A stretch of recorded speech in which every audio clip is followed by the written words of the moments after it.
The drive bit that's being used on this one is a number 25 star drive, or they call these Torx, T-O-R-F. All right, so I'm going to start off with the date and the place and the introductions. We are at Arts, Letters, and Numbers in Averill Park, New York, and today is November 25th of 2024. We have a project here to repair some defective hinges on an old barn door.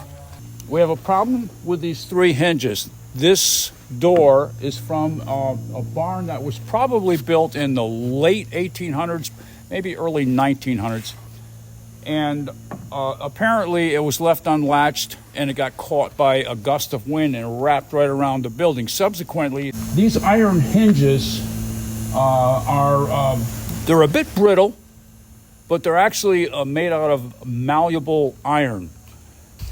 Straightening out and restoring these hinges is going to require that they be heated first, and then they're going to have to be subjected to a little bit of blacksmith work. We'll bring them back into condition. I've noticed that one of them is going to have to be welded. That will be a separate aspect all by itself, but at least the two that appear as though they can be straightened out. But one of the real concerns that I have is, because this door is fairly heavy, I want to stabilize this so that we can remove the hinges. Picture this, if you will.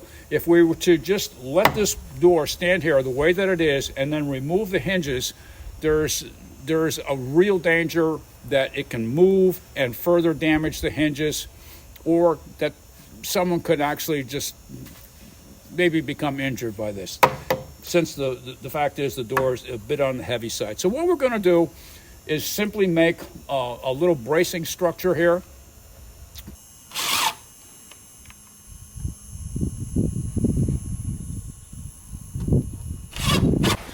If my estimations are correct, we should be able to loosen up all of these 9 lag bolts with a ratchet and a socket. And then once we get them loosened up, we should be able to speed them right out of there with that same impact driver.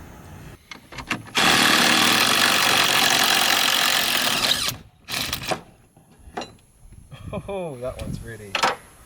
I think Is we it a might have two-piecer? some real welding to do. Uh-oh. That'll be easy. Yeah.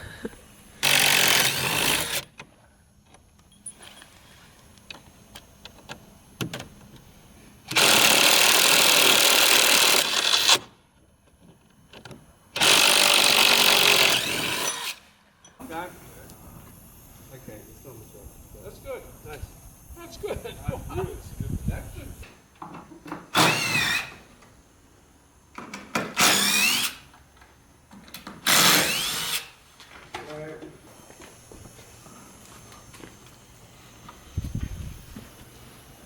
And I can handle this end. Yeah. Yep.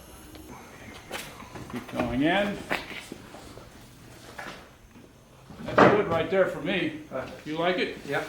Do we like the horse position? Yes, we do. So now I'm just going to go up there and try to put a couple of screws into the damaged area to spread it wide open. We know that we need to repair that damaged area with glue and screws, and we're just not going to be able to get glue in there unless we spread it open, drip it in, and blow it in. See that glue extrude up there? Perfect. All right, that's enough of this perfection stuff up here. Let's order pizza. That's the good.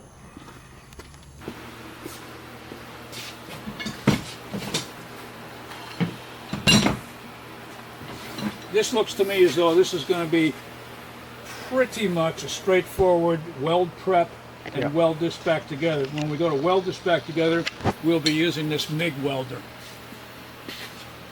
So when you're working with a MIG welder, it simultaneously provides the wire, which is electrically charged and causing the arc, plus the shielding gas, which prevents oxygen from getting into the weld. We'll get into that a little bit more later.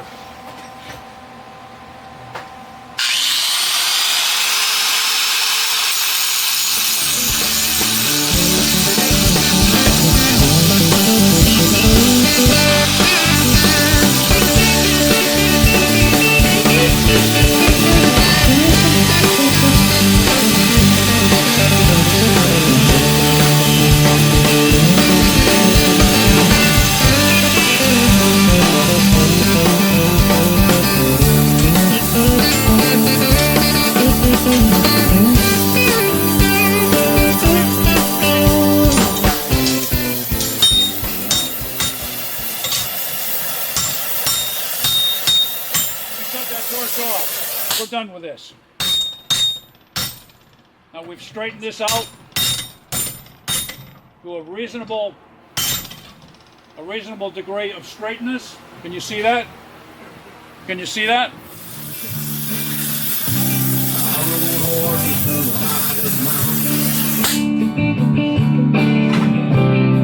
Jet planes in a sky of blue. Fished off boats while they crossed the ocean. All right, so if you want to look right here, we are done with our repair weld. We are calling this good. It's time to shut down the welder here at the end of the day. So the first thing you always do when you're done with your welding process is show them, tell them. Shut the tank. Make sure the gas is off. I'm good. There. Now you can shut the welder off. And that's the best lesson you're going to learn on welding today. We're done.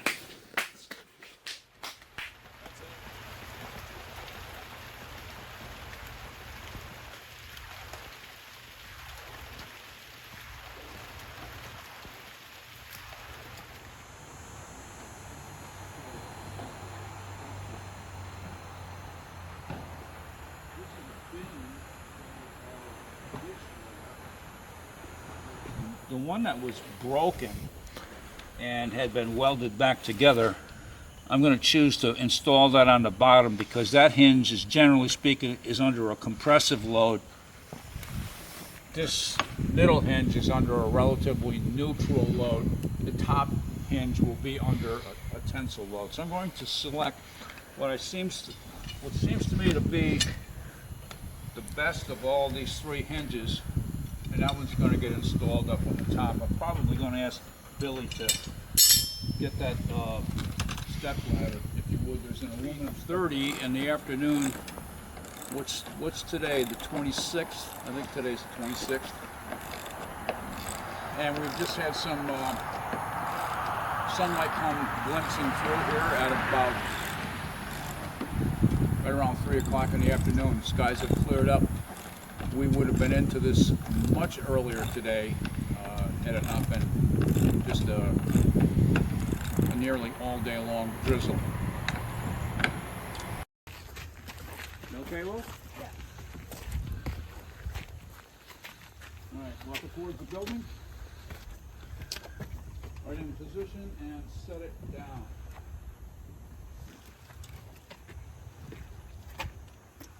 How's it look over on your side, Jay?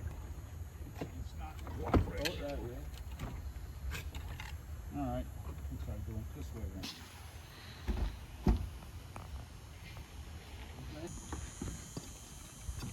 All right.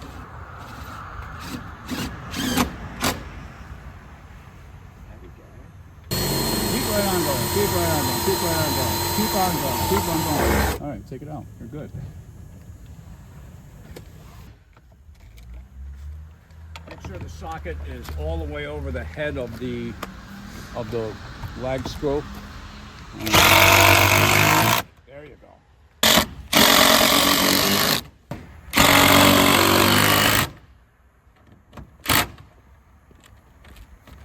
Okay.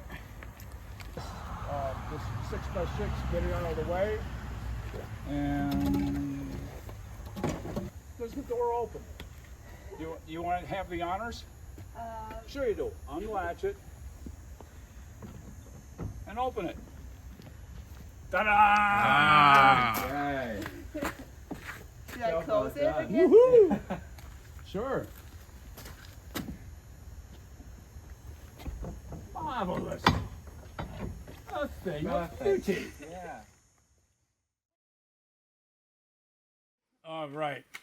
I got a little confession for you. I work better with a tape measure in my hand and music on. And I like to look for some eclectic stuff. People that you've never heard of before. This guy right here. What's his name? Ronnie Carter? Or Corbin. Ronnie Corbin. Never heard of him before. All right? So this was a music test that I was doing here recently. Coming down to the shop.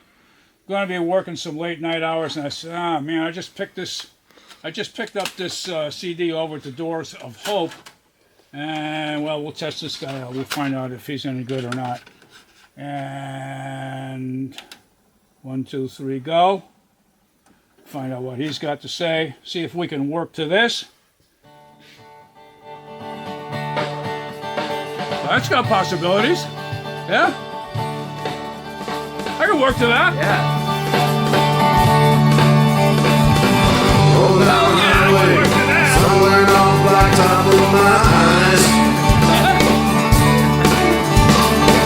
Don't know where I'm going, and I ain't even thinking why.